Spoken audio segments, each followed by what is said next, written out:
Yeah, I'm just going to cover a few of them. Okay. Welcome to Online Presenters. Our policy is stills and excerpts from the video may be used by the club in its public relations and social media outreach. We often post them on our Facebook page, on the club Facebook page. We can make exceptions by request, so if you don't want to be recorded or displayed on the Facebook page, let David know.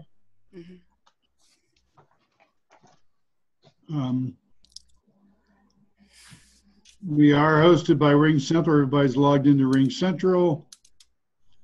The reminder is use your headsets or earbuds or noise canceling microphone. Please mute your microphone when it's not your turn to talk so we don't pick up any background noise that's distractive.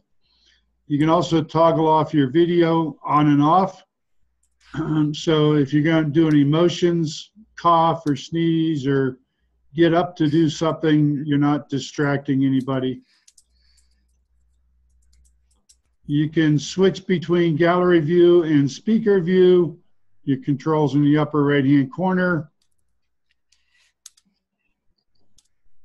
For the speakers, any of the speakers, please watch the time. Roger is our timer tonight. So please keep a track, but it's also a good idea to use your own timing device. Tonight we do have a limit on the time, so we don't run over with the meeting. And if you're interested in joining, go to our website on WordPress and click on the join and fill out the form. We usually require that you've completed 6 Toastmasters speeches, but we do make exceptions for people that have other speaking experience. And now we'll start the meeting. Welcome to our 3rd contest of the year. And we are very excited to have you join us tonight. We have a special guest, Jim Key. Welcome! Woo! Yay! All right, and Jim is going to be our celebrity judge tonight, and we are thrilled to have him join us for his first time, and you better believe it's his first time out of many. So thank you, Jim. I appreciate you signing up for more guest visits. All right, membership visits next time. All right, we have a wonderful slate of speakers tonight. The contestants will not receive a formal introduction beyond your name, title, name. In addition, you have 6 to 8 minutes. We will not be giving an audio cue on the timing device. The timing device will be Roger, so please pin him to your screen so you can see where you stand in the timing.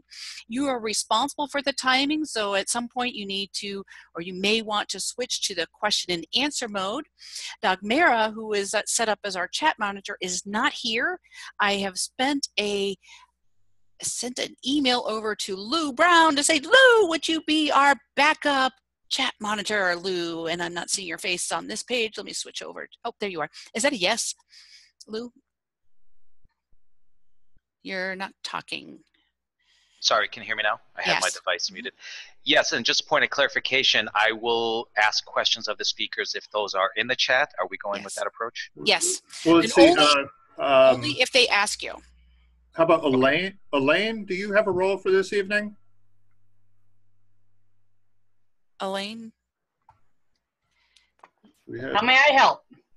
Could you be the chat monitor this evening?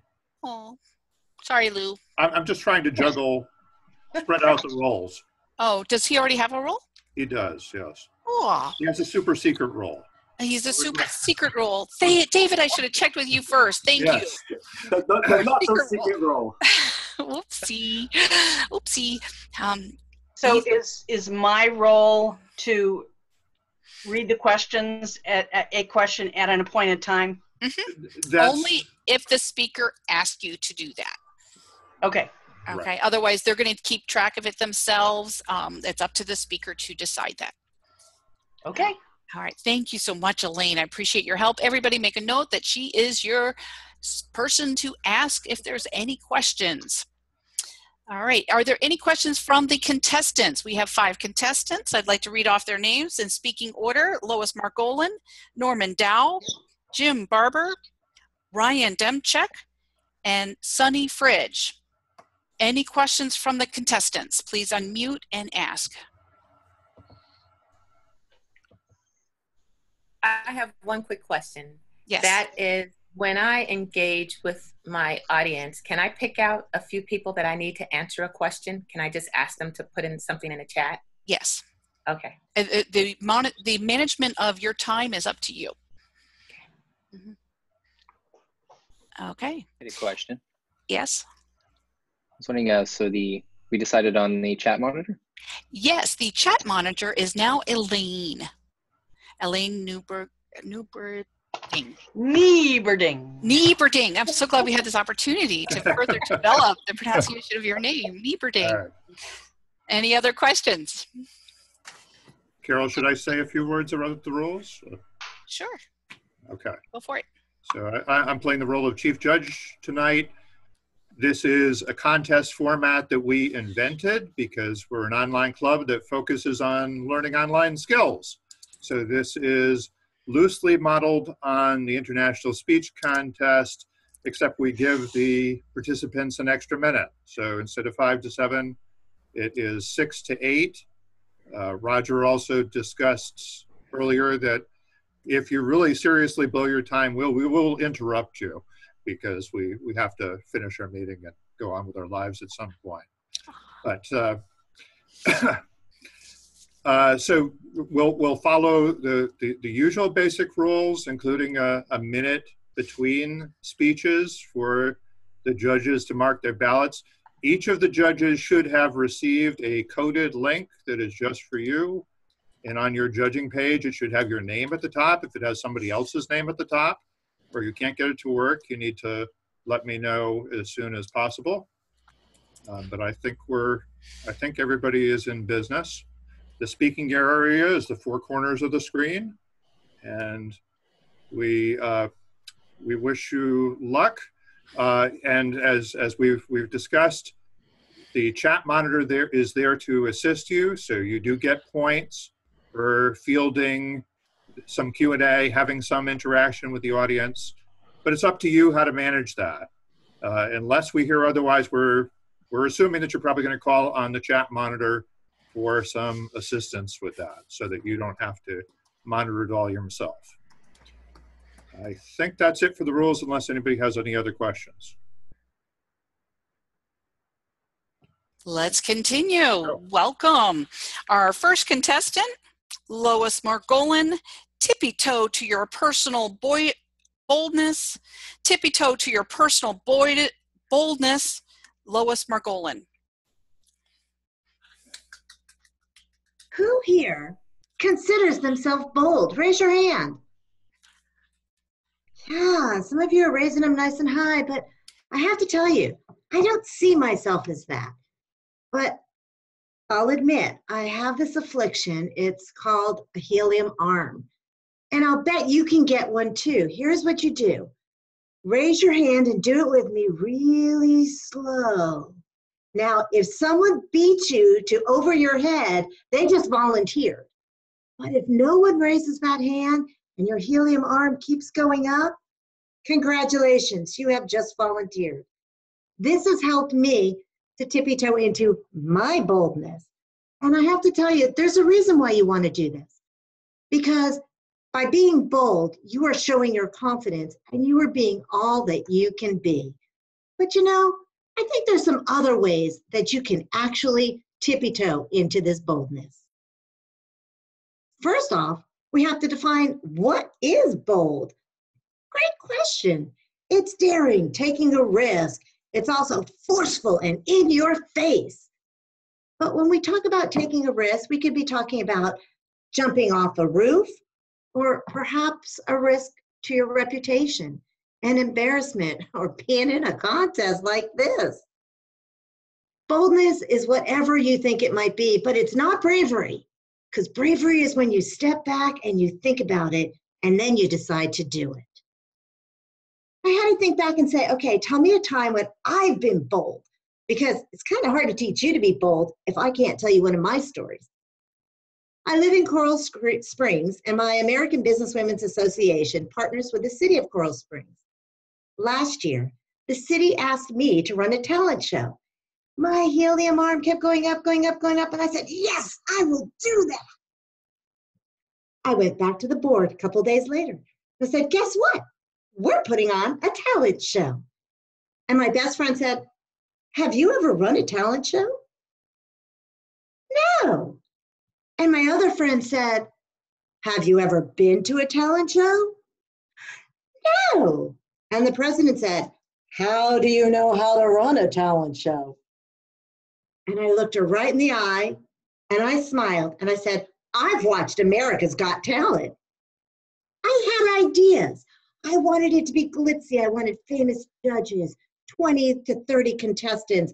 I wanted all the volunteers to be wearing a red shirt that says ABWA, partners with the city of Coral Springs. I wanted stagehands, musicians. I had it all planned. And almost everything worked except I didn't quite get all of my contestants. But you know what?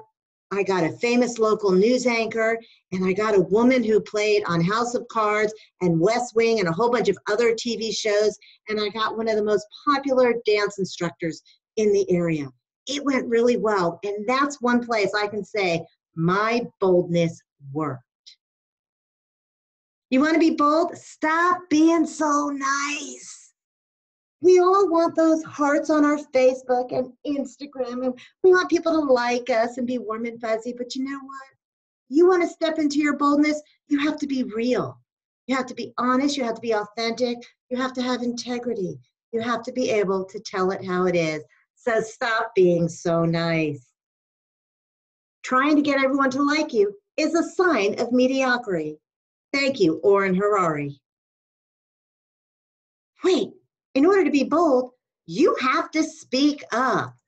Recognize that your opinion has the same weight as mine. And you have to be able to speak up to those who might not agree with what you're saying. You know what? It's important that you recognize that. I was at an event and someone asked all kinds of different things. They wanted a different way of running an event. They said, who would be registration? And slowly that helium arm came up, but it never crossed my shoulders when Jane stood up and said, I've always done registration and I'll do it this year. I sat back down, dejected. Who'll do hospitality? That helium arm started coming up and Margaret said, no, that's my job. I left the meeting thinking, I am never coming back to this group, period. A few days before the meeting, the chair asked me if I would ride with her to the meeting. I said, I'm not going. Nobody really wants anything different. The chair thought about that and said, you know what? That's my fault. Come with me to the meeting and things will be different. And she stood up to that group of 15 women and said, we are the definition of insanity. Here's someone willing to help, and yet we're not willing to listen. She spoke up, made a difference, and every year this event gets stronger and stronger. Have you ever done something because it's just easier to do? You've micromanaged. I can do it better, I can do it faster, less expensive, I know exactly what I want. Well, you know what? If you learn to trust yourself, you'll begin to trust others because you will trust that you can communicate to others what you want. And you won't have to do that micromanaging. You'll be able to actually have others do things. It might not come out exactly how you wanted it, but it will come out pretty close because you are that kind of a leader. And you have to continuously learn new skills, whether it's dancing, public speaking, leadership. One of my girlfriends told me, you either learn or you die. I said, I'd like something in between, please. And she said, no, learn or die. And I thought about it.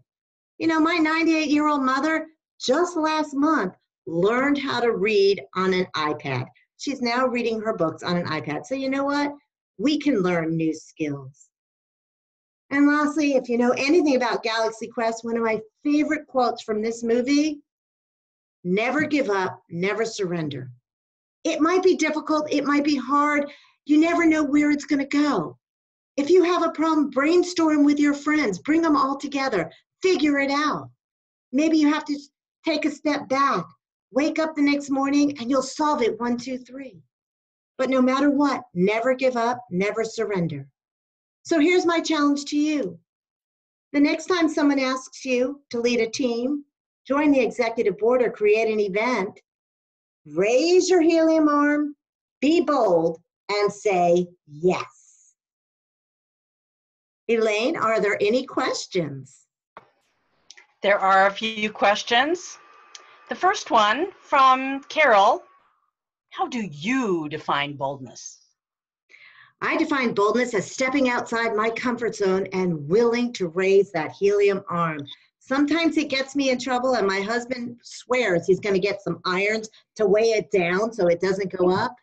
But it brings me to the most amazing places and people, and I never regret it. And I have one more question. This is from David Carr. So what does boldness buy you, other than the opportunity to get yourself volunteered for more stuff? Confidence. And it brings you new friends and new connections and something that is so worthwhile, and your confidence rises so much when you step out of that comfort zone. And I see that's all the time that I have now, but I will stay on afterwards and answer any other questions there might be. Thank you, my fellow Toastmasters, Madam Contest Chair. Yay! Should I give a minute to the judges, Mr. Chief Judge? Yes. Okay, 1 minute to the judges. Timer. Thank you.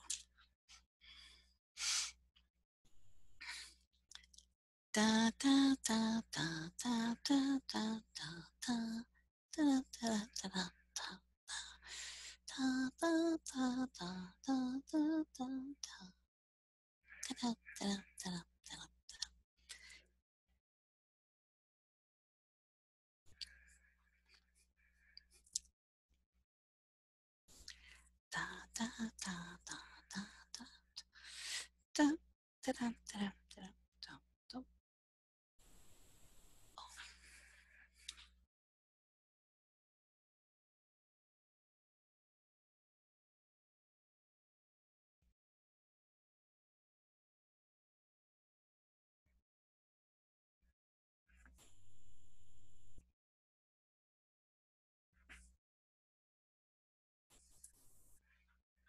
Yay, I can talk again. Woohoo! I had a judge ask me not to sing anymore. So that's why I got quiet, people. Yeah, I know, not a happy moment, but please join me in welcoming our second contestant, Norman Dow. Desktop publishing on a dime. Desktop publishing on a dime, Norman Dow. Yay!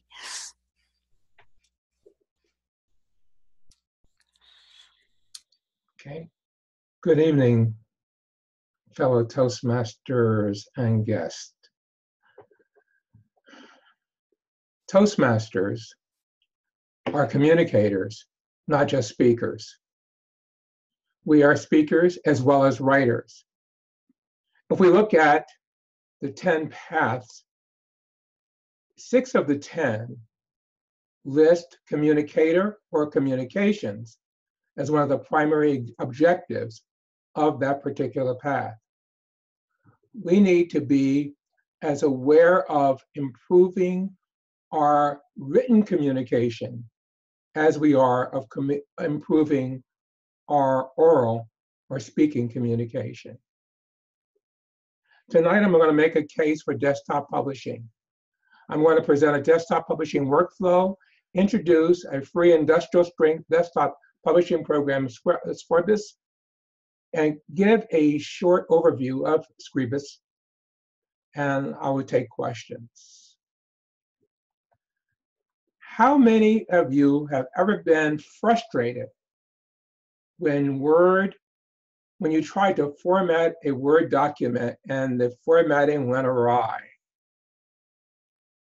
And how many of you would like to know about a desktop publishing equivalent of Open Broadcast Studio a tool that many of us use. Okay. Word processing is different than desktop publishing.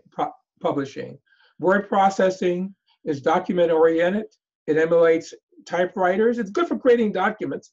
It's good for spell checking and document exchange. And it's pretty easy to use casually, although most people are not really masters of it. In contrast, desktop publishing is page-oriented. It emulates typesetting. It's good for laying out documents. Its strength is in creating documents with a fine-grained placement of text and objects. It's unfamiliar for most of us, and it's a fairly steep learning curve. Scribus was developed and mostly used in Europe. It supports a bunch of the formats that we use, and it outputs print-ready PDFs.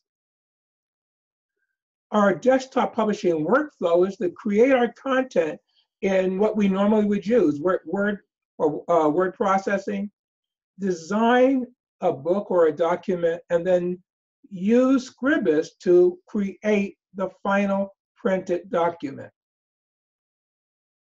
And this is, I have located where we can actually download Scribus. After we finish, I would ask you to download and install GoScript and Scribus, go through some tutorials, and then take a small project and try it out. A flyer, a book, chapter, a presentation. Now let's go and let's do a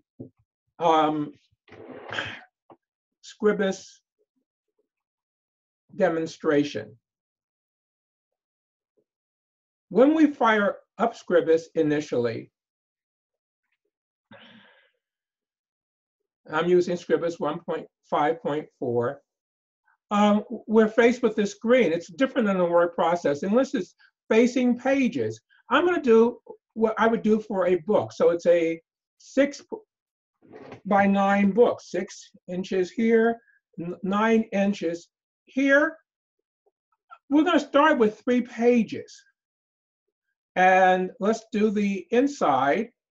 The inside, which is where the binder would be, is 0.92 inches. The outside is 0.75.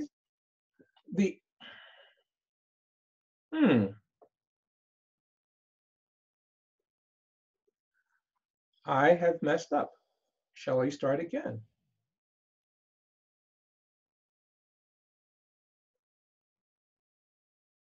Okay, 6, 9, and then, okay, 0.92, and we're using facing pages, and here is 0.75.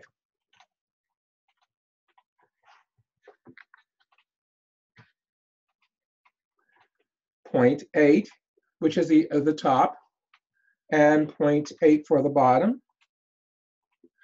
And we're going to use automatic text frames, and we're going to start with 3 initial pages. If we do that, we should go here.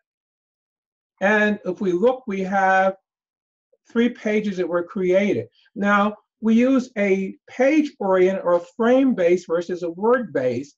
So we have 3 text frames, but they actually are connected. We can show the connection by showing the text chain.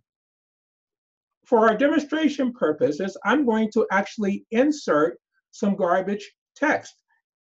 I'm going to insert text, and let's use the lorem ipsum. There are 5 or 10 paragraphs. Here we go, and lo and behold, we have text flowing in. If we go back and we look at the bottom, we say, wow, we have this red X. There's more text than we have frames to create. If we go back and we can add pages, if I add, insert 2 pages at the end,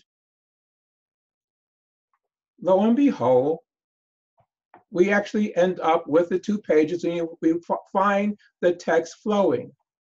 Scribus also, if we look at this, this is not formatted well. If we want to format it, we actually use styles. We edit our styles by going to the styles page, edit styles, and we're going to change the character style. The default character style in this case is going to change, and this is where we can do change our fonts. And let's just choose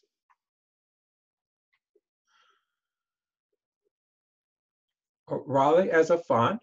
And then we can change our paragraph style. And our paragraph style is where we get to change our spacing, our line spacing. We can change our format, our justification. We can change our widows or our orphans.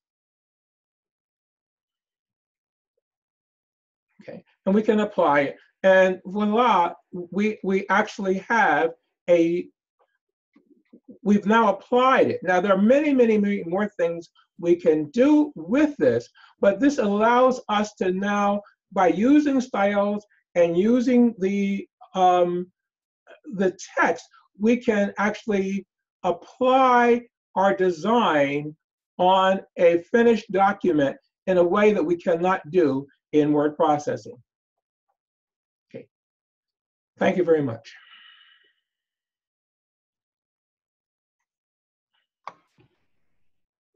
I think we might have time for a quick question. Do you want to take a question? Yes, I would like to take one if I can.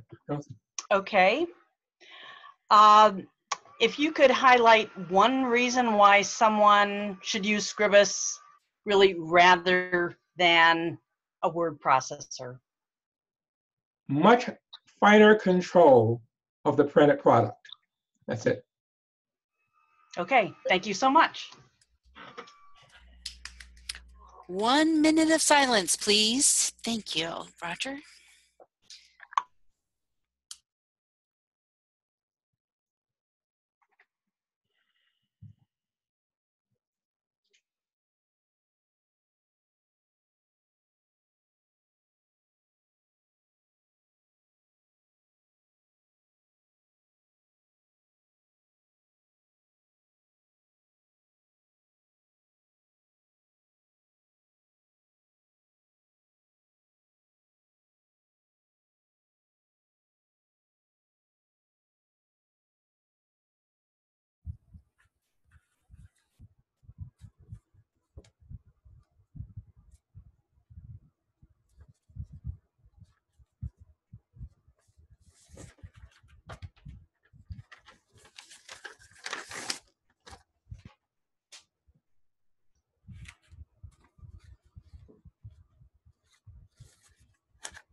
Okay, on to our third speaker.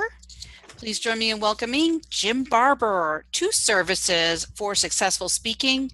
2 services for successful speaking. Jim Barber. Yay! Thank you, Madam Contest Master. Hi, everybody. I'm Jim Barber, and I'm here to tell you about 2 new services that will benefit everyone who is interested in communication skills, in case you know anybody that might be doing that.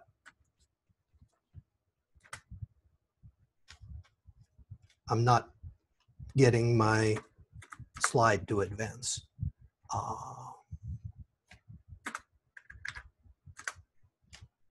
Okay. Excuse me.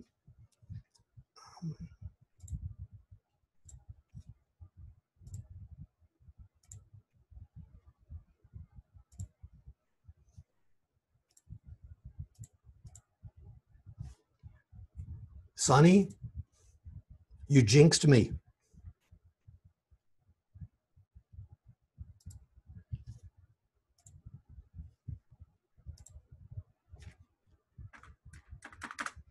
Can anybody hear me? Okay. Yes, we hear you. It was working before. You've heard that before.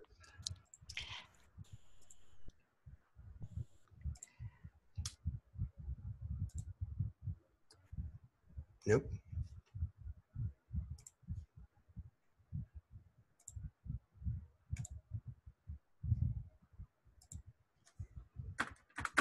Well, I'm going to have to do this without the slides because I can't figure out how to advance the slides from this point.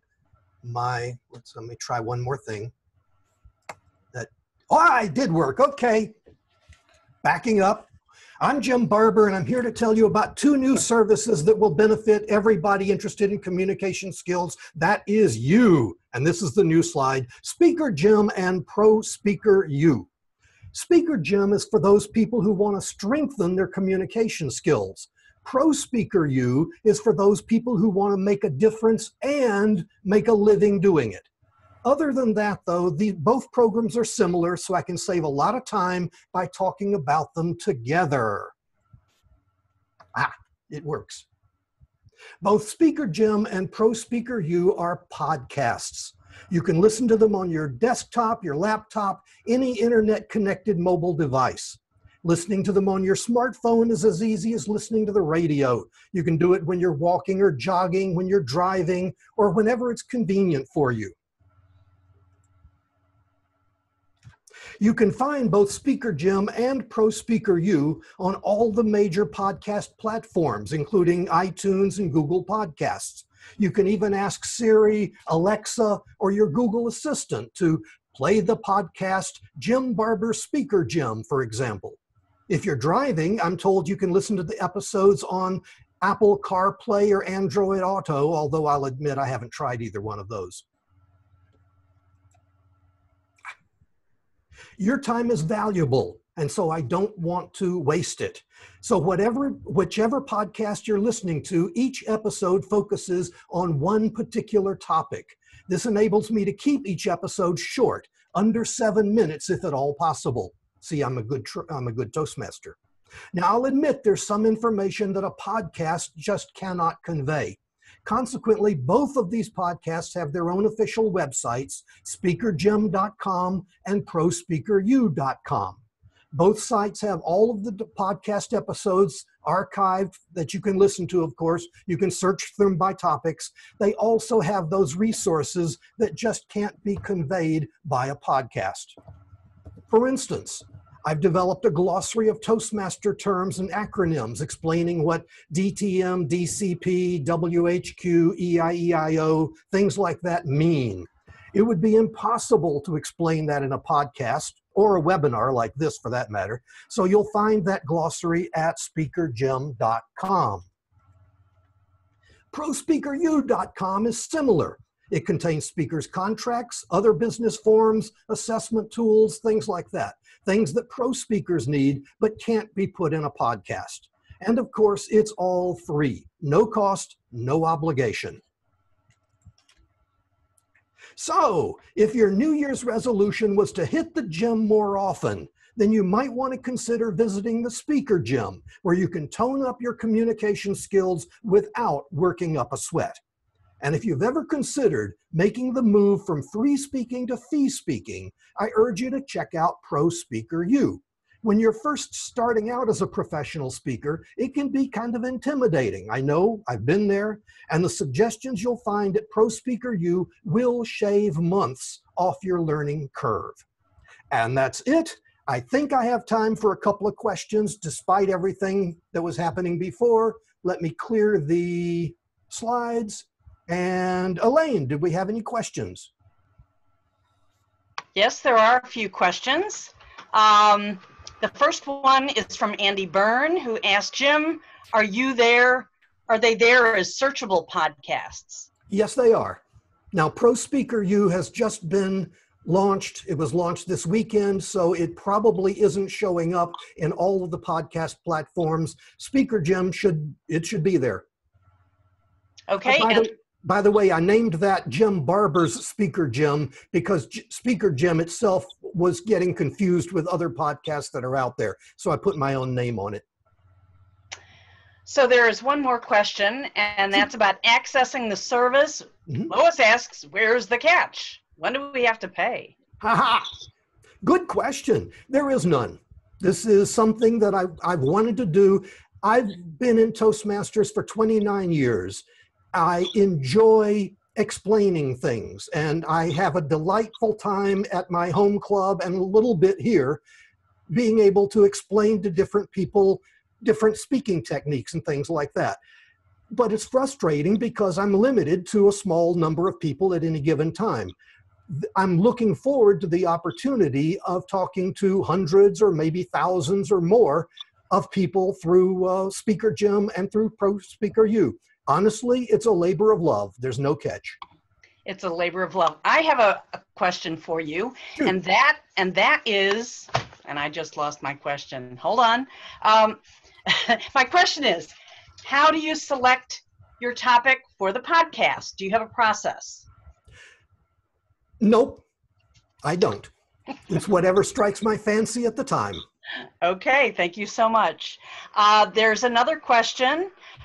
David Carr asks, what's the difference between the two podcasts, and why can't they be covered in a single podcast? Speaker Jim is for those people who want to improve their communication skills. In other words, pretty much everybody. But not everybody wants to be a pro speaker. So I'm isolating those topics that are of interest only to pro speakers or aspiring pro speakers into Pro Speaker U. Speaker Jim is for everybody else, everybody. And that rounds it up for our questions. I think that's about all the time that we have. I apologize for the difficulties at the beginning, but it worked out. It was a pleasure talking to you all, and look forward to seeing you at the gym or Pro Speaker U. Madam Contest Master. Thank you, Jim and Elaine. 1 minute of silence for our judges.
Welcome back.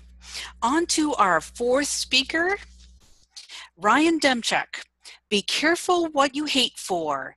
Be careful what you hate for, Ryan Demchuk. Yay! Contest chair, fellow Toastmasters. I was raised to hate one thing, French Canadians. Now, Nelson Mandela believed that hate was learned. Hate was something that could be taught. My story today starts with a single slip up. My sister was having a heated conversation with my mother one day, and my mom had let it slip that the father that we had known growing up was not indeed our biological father.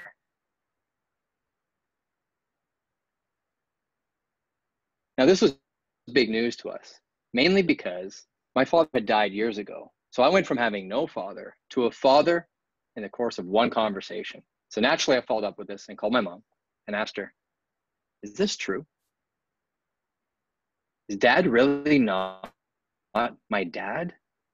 And she responded, yes, it's true. And when someone's able to keep a secret like that from you for a good 35 years, you tend not to trust them right off the get.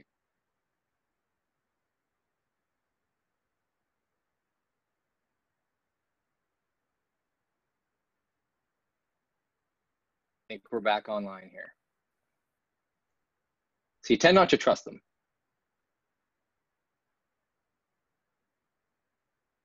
I'm not online, am I? Can you hear me? We hear you. Yes. All right, let's try that again.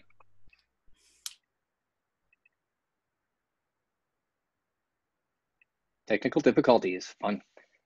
So you tend not to trust the people that have hidden something like this from me for 35 years. So I decided to do a DNA test with my half-brother, a brother that we shared the same father in question with. And after we did the DNA test, we had found out that indeed I was not related with my half-brother, which proves that my mother was telling the truth and that I have another father out there. But I decided to dig a little deeper. I still didn't feel overly confident about what I've been hearing. So you'll notice in the top right corner, this was my biological father. Now, what was very interesting about this is that I noticed that there was no resemblance in myself and my father, but there was a lot of resemblance in my sister and that father. So I took this one step further and I did another DNA test and found out that my full sister was actually indeed my half sister. Now this got interesting because this means there is another man in the equation. So I decided to call my mom again and discuss with her what's actually happening here. See, I'm sure you can imagine how this phone call went. Mom, who's my daddy? And she took the time to explain where my dad had been from, where they met. And that was all fine, but there was part of me that still didn't quite believe. So I asked her, well, do you have any photos? Anything that I could see, maybe it can strike a resemblance. After all, this is what brought me to this state. And she said, well, there's no photos. Convenient. So I decided to ask her, well, how about his name? Do you have his name? Maybe I can find him on Facebook or something. And this is where it got weird because there was this long pause. And after the long pause, I just simply asked, what's his name? And she said, his name is Maxel Piquet. Now, for anyone that hasn't pieced this together yet, as the French Canadians would say, Maxel Piquet is my father, a French Canadian, which makes me half French Canadian. Now, if you remember at the beginning of my speech, I said there was one thing that I was brought up to hate. Now, be careful what you hate for, right?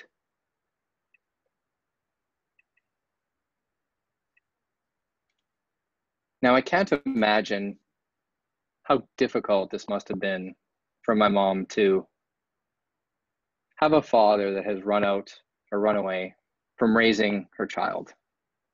So I can understand where the hate came from. But one thing I can't really tolerate is myself in this matter. Mainly because the responsibility fell on my shoulders. You see, because I believe hate is a choice. And I chose to hate without reason, without question. Blindly hate just because my parents hated something. And what I've taken from this experience, I believe was said best by Martin Luther King Jr., is that I've decided to stick with love.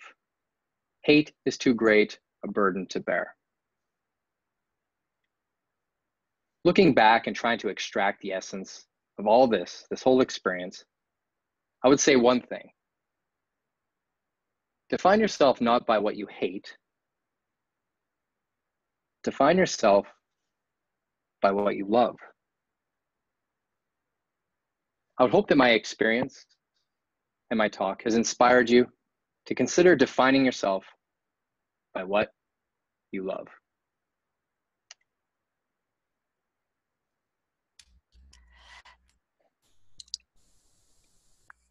So now if we have any questions. I have a question from Carol Prahinsky. She asks, Ryan, the loss of trust in a parent can be brutal.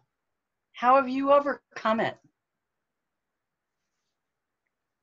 Well, what's interesting is that this experience actually made the bond between my mother and I stronger. I can understand a little bit why something like this was held back from me.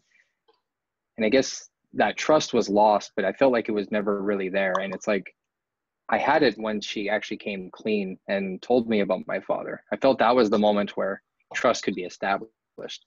So it's kind of weird to say, but I would say that situations like this actually bring out more trust, or a new level of trust. Thank you, Ryan. There's one more question from David Carr. He says, what do you do differently today? Today, what I do differently is I choose to love first before hate. I try to look for the good in things before I try to define myself by the things that I hate. When I hear people complain about the stuff that they hate and how they define themselves, I try to ask them questions like, well, what do you love? And that's really how I take things now, especially after that experience. And I believe we're hitting at the minute mark. So if there's any more questions, I'd be glad to answer them after the session today. Thank you very much for listening. Thank you. Yay! Ryan, there is a few more questions. If you would, just pop on there. You can probably put it in chat. 1 minute of silence.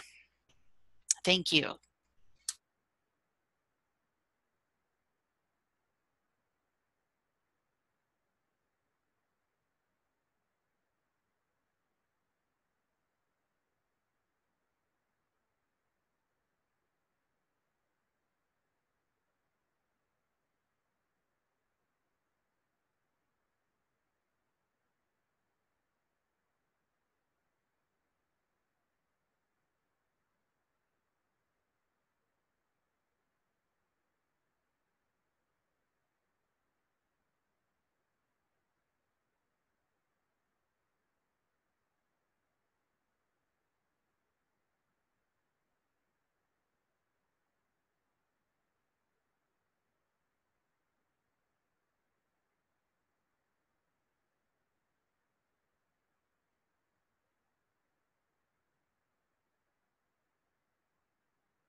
Thank you, Roger, our timer.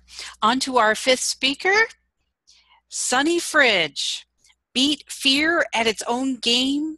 Beat fear at its own game, Sunny Fridge. Yay!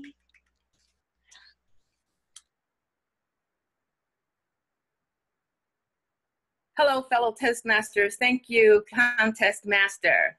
Today, I'd like to talk a little bit about public speaking. There's a quote that Mark Twain said, "There are two types of speakers in the world, those that are nervous and those that are liars." Today, I'm going to talk about those that are nervous. Did you know that public speaking is the #1 fear? Some of you have come into this class because you tell me that you definitely don't want to get in front of a crowd. And almost 85% of people feel the same way. As a matter of fact, they fear public speaking more than tigers, spiders, even death. Here's what Jerry Seinfeld says about it, comedian Jerry Seinfeld. I saw a thing, actually, a study that said speaking in front of a crowd is considered the #1 fear of the average person.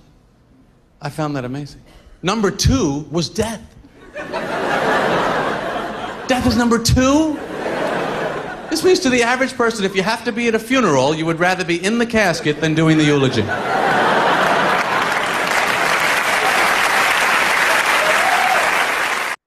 have to tell you that fear is no laughing matter for most of us. And fear is a distressing emotion, and it's aroused by impending danger, evil, and pain, according to dictionary.com. And whether that fear is real or imagined, you have that feeling or condition of being afraid. Marie Curie says that the thing in life is to make sure that fear is to be understood.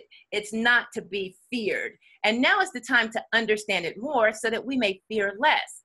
And what I love about this is that if you decide that you can understand fear, then you can also get to the next step with fear.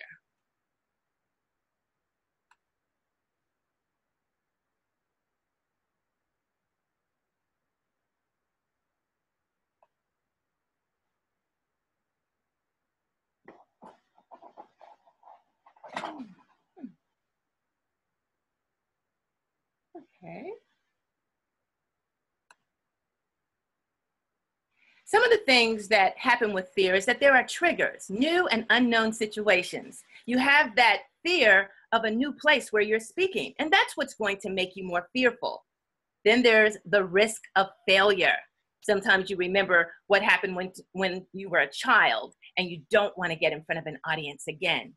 Then there's the thought of being made to feel silly or laughed at by a crowd. And of course, there's the boring speaker. Have you ever gone to a presentation where the speaker put people to sleep? Have you ever been that speaker? What I'd like to talk to you today is about how you can beat fear at its own game. And I'd like for you to join in a little game yourself. And I'm going to call on Trisha, Jim K, Hyan, Glinda, and Angie. If you would play with me and put your answers into the chat, we'll get to you. Here we go. We're playing Family Feud. Come along with me. We're playing Family Feud online presenter style. And here we go.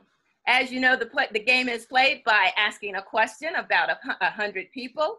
And here's the question. Name symptoms you experience during fear of speaking. Name symptoms in the chat that you experience during fear of speaking. And Elaine, if you would call out one of those answers.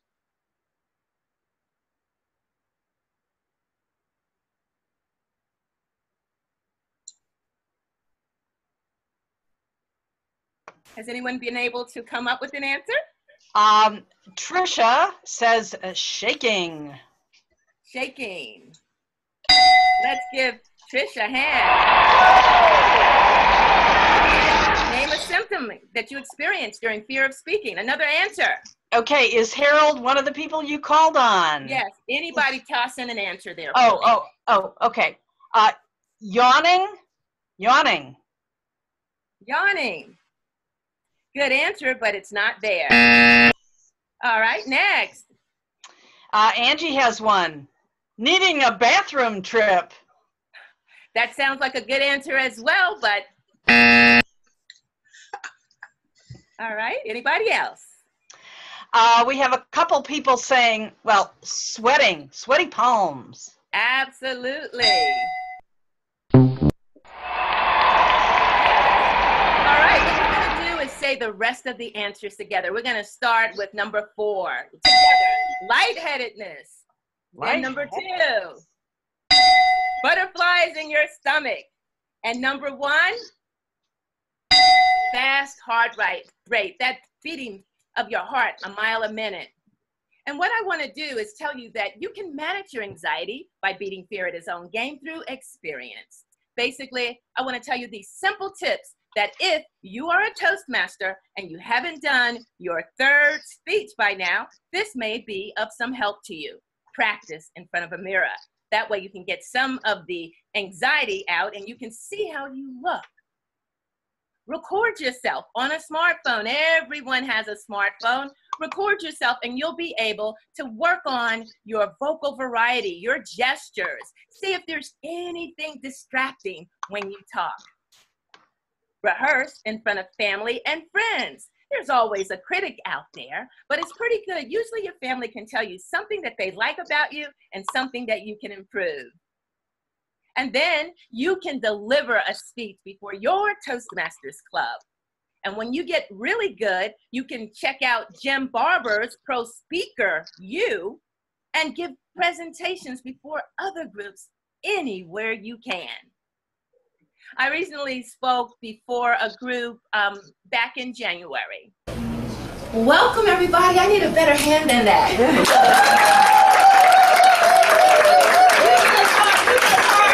No, I said My business partner. You can all get that. Yes. Hello, everybody, and welcome again to EPWA Magnificent Monday. I am happy to be the first speaker. And basically what I did is an attention getter. When you speak, the first thing that you want to do is grab the attention of the audience, whether that's through a quote, a story, a statistic, or a joke.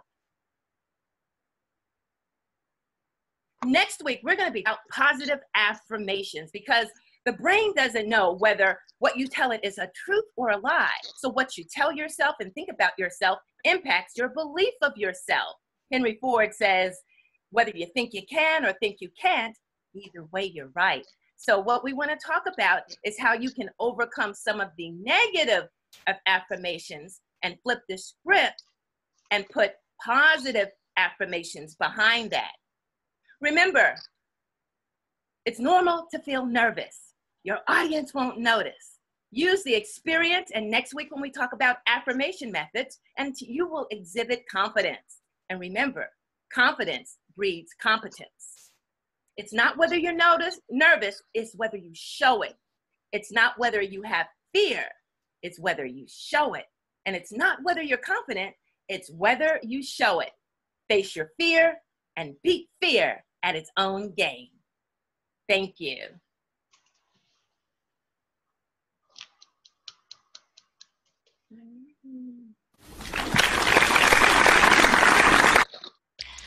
One minute of silence. Thank you, Sunny.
Okay.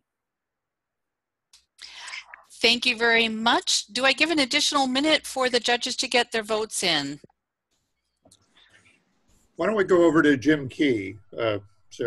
Okay, we Jim want Key. to let him give some feedback while we're figuring out the results. Please join me in welcoming our celebrity judge tonight, Jim Key, world champion. Jim. All right. Well, I'm not sure exactly what the normal format for this is. I was taking some notes while the speeches were ongoing, and so I just want to say to all of you, thank you very much for your speeches.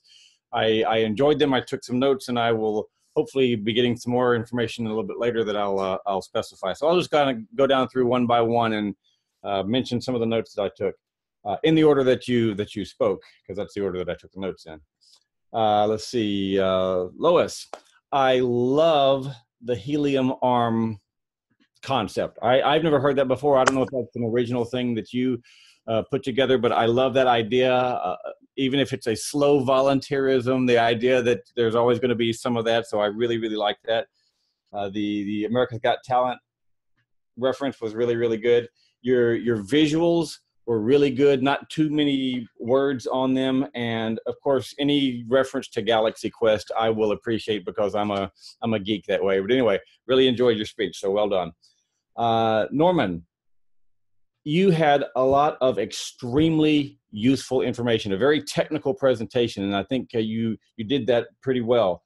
I thought there might be a little bit too much text on some of your slides. I might suggest breaking those up, having more slides with fewer words on them so we can digest them a little bit better. But some of the things that were on those slides, especially those hyperlinks, I'm hoping will be available a little bit later because, as I said, that was some extremely useful information, and I'd like to follow up on that. So thank you for sharing that. Let's see. Jim, and actually all of you who fought through technical difficulties, exceptionally well done. Jim, you had some with your slides not forwarding, and you powered through that. So exceptionally well done. I like the fact that you are doing this as a labor of love. Too many people only focus on making money, which is not a bad thing, but I like the labor of love approach. I will say at the end, you apologized for the technical difficulties. And what I would say, I tell people never apologize, but instead extend gratitude. Maybe acknowledge, obviously we had some technical difficulties. Thank you for bearing with me. So thank the audience for that. And I think that might be a little bit better way to handle it than just apologizing. And maybe I'm wrong to say never apologize, but that's what I do. I will acknowledge something if it happened, but then thank the audience for bearing with me during that difficulty. But great information. I will be looking to following up on those podcasts as well. Ryan, you also had technical issues, but you powered through them. And I like the way that your title worked into your personal story. It can be tough for some speakers to really open up and share personal details. And that's what I want to commend you on, is that you didn't shy away from that. You shared some very, very personal things, and you're to be commended for that. Once you got past the technical difficulties, I thought that your visuals were great. I love the fact that you finished after revealing that you were half French Canadian, which is what you were taught to hate. I love the fact that your last slide, fini, was a French word, a very nice way to kind of tie all that together. So exceptionally well done. And I also appreciate guys who sport our lack of hairdo sharing pictures from before, because I have some of mine that they may see the light of day at some point too. All right. Sonny, you used video and the Family Feud thing throughout your speech. Exceptionally well done, I thought. Your audience engagement was really strong because you asked some of us to participate, and then it was obviously a real-time thing because those answers were being reflected in the Family Feud thing. You had a great callback to Jim Barber's speech, which is great because a lot of times speakers are sort of in their own little world, and when you acknowledge what has gone before your speech, that's a nice way of being in the moment and having your presentation be a real living, breathing presentation instead of just some canned monologue that you're just regurgitating. So exceptionally well done there. I really enjoyed all of the speeches. This was a new thing for me, so I appreciate you guys letting me participate in this, and I hope that the comments that I've given were what you were expecting and that they will be useful to you. Thank you, Jim. I love it. Just love it. Yes, we are sharing some joys here. Oh, did you have comments for Norman? It looks Adrian's asking if, yeah, do you have any comments for Norman? I thought I did.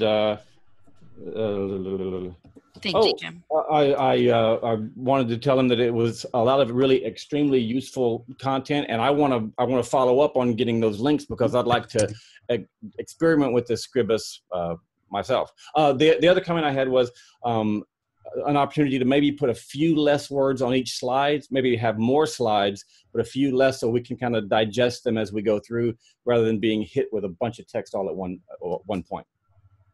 Thank you. Thank you, Jim. I appreciate that. Good stuff. Very good stuff. It was a pleasure. I love learning from you, and I know all of us do, just the wisdom that is being shared. Chief Judge, David, how are we doing over there? I actually was, Jim Key, were you planning on voting? I had sent you a link to vote. Oops. Yes, and I'm trying to enter that. I didn't realize I was going to need to do that commentary before. Yes, I'm sorry. I sandbagged you. I'm sorry about that. Give me just a minute. I'll have it in. How about we get some comments from our contest master who has won this contest twice before. All right.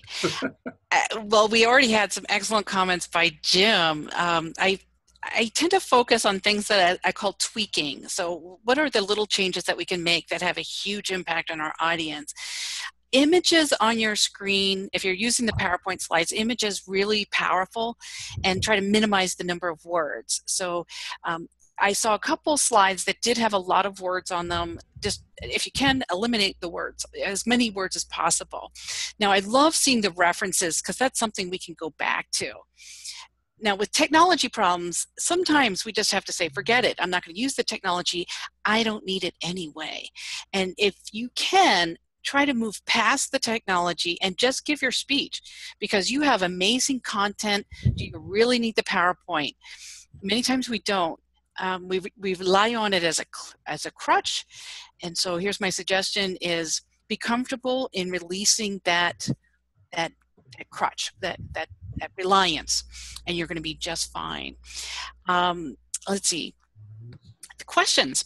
If you have questions, I really like it when a number of speakers refer to Elaine saying, Elaine, did I have any questions? Please share that with me.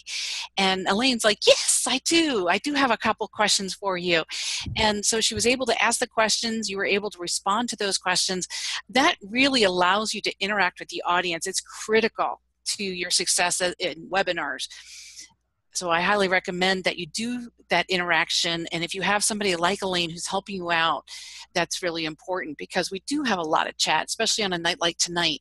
So it's wonderful to have her help, and make sure you thank her after she has helped you. And it's a nice close to your point.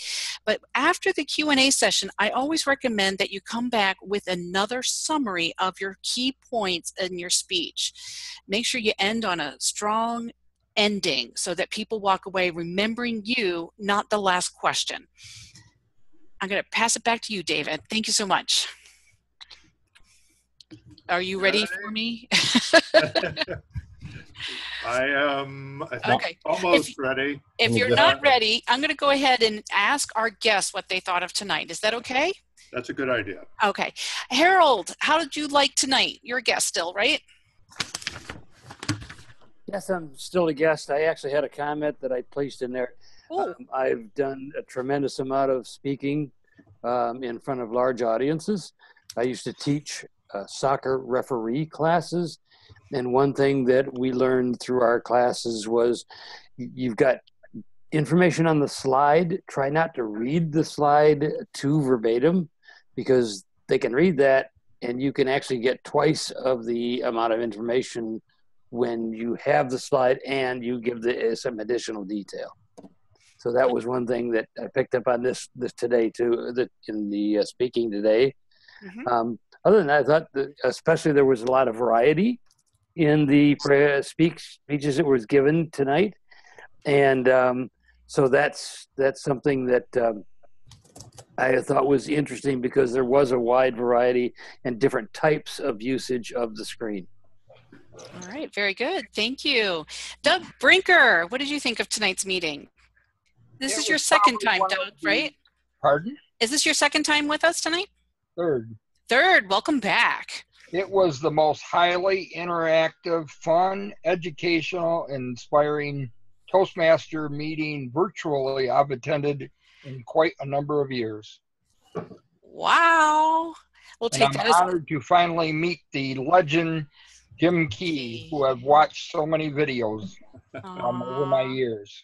Well, you're very kind. Thank you. Thank you, Doug. Glinda, how did it go for you tonight? It went fine, except for the software. I gotta work on that, but fine. This is my. I didn't fill out the form, but I think I'm a member. All right. Well, make sure Lois can follow up with you in the morning. She's happy to do that. Awesome. Welcome to the club. Hyun, okay, thank you. Hyun Mi Jin, how did it go for you tonight?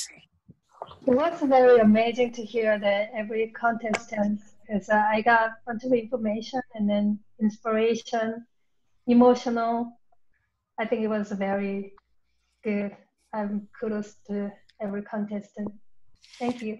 It was a pleasure to have you on, and you don't need to be a guest of Ryan. You can come on your own. Please join us again. Yeah. Hev Siang, how are you tonight? Did you enjoy yourself?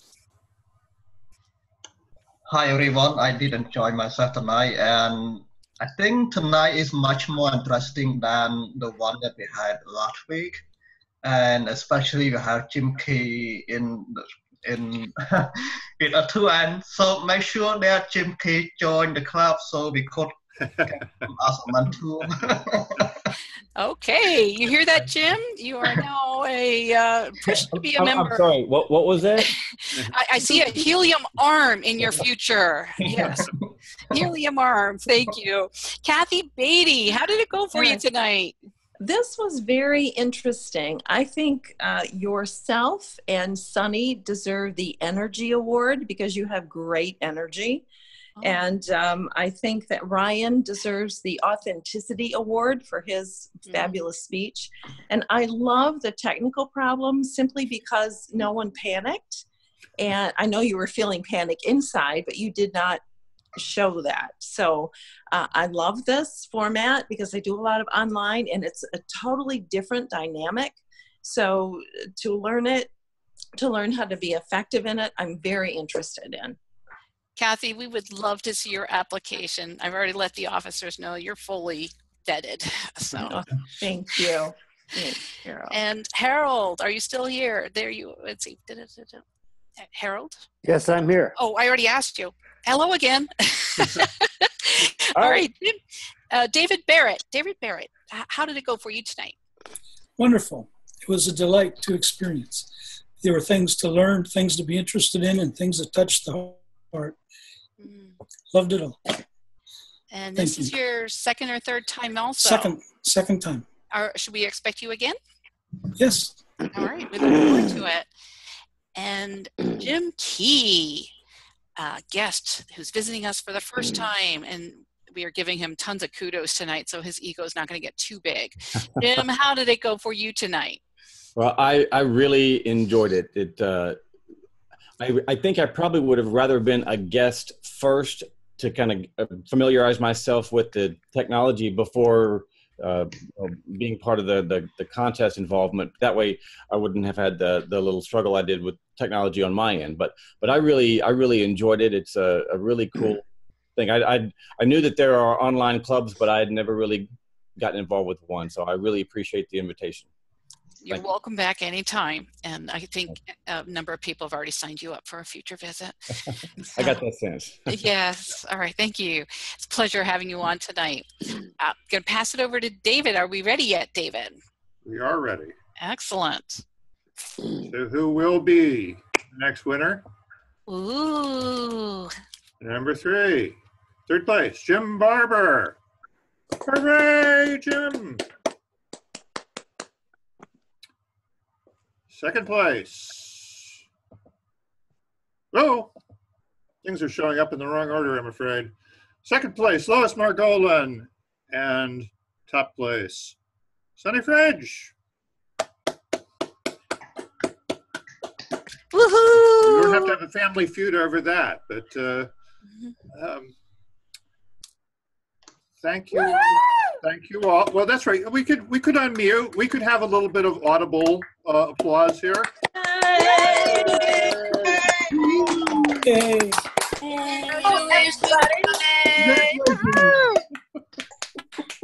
I'm excited. Second place, I'll take it. Yes.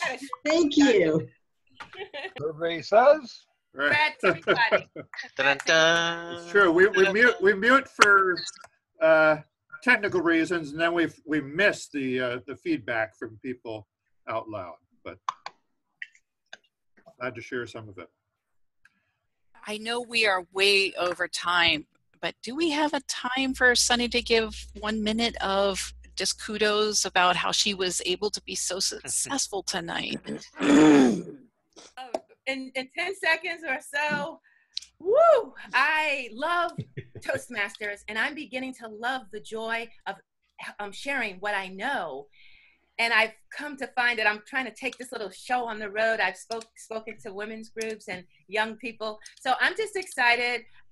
Technology is something else, though. I kept going, but I didn't anticipate that I'd have the trouble. But like Jim said and others, you just have to keep going. Lois, one day I will get to the point where I don't need my slides, but right now I do use them. But thank you so much. This was a joy to be against the great Lois and Carol. That's only because you didn't compete, but I know. But thank you very much. And it was great competition. Any of us, and all of us are winners. So thank you. I'm watching the growth in this competition. I'm so glad I didn't participate as a contestant. Woo-hoo! All right. And with that, we have another meeting planned for next week. Are you on the agenda? Make sure you sign up tonight. We'd love to have your smiling face again. Back to you, Mr. President Jimmy Dent.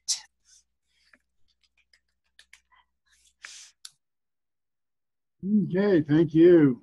That was a great contest tonight. I think we had five excellent speakers, very good speakers. And from my viewpoint, hopefully the voting became very close with everybody. So does anybody have any special announcements?